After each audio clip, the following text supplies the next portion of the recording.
વાત કરીએ નવસારીના વિજલપોર પાલિકાની બેદરકારીની નવસારી નગરપાલિકાએ 1971માં જવાહરલાલ નહેરુ શોપિંગ સેન્ટરનું નિર્માણ કરાવ્યું હતું। એ વાતને આજે 53 વર્ષ થયા। હાલમાં શોપિંગ સેન્ટરની હાલત એટલી ખરાબ છે કે ઠેક ઠેકાણે સ્લેબ, પિલર અને બીમના સળિયાઓ દેખાઈ રહ્યા છે।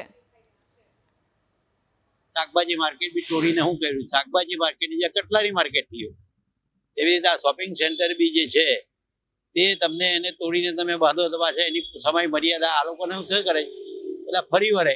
હું એ લોકોને કાયમ કહું કે ભાઈ તમે કોર્ટમાં દાવો દાખલ કરો, ત્યાં કન્ડિશન નક્કી કરો અને પછી એને તોડો તો એની બધી કન્ડિશન હોય, ભાડું તમે વધારી શકો।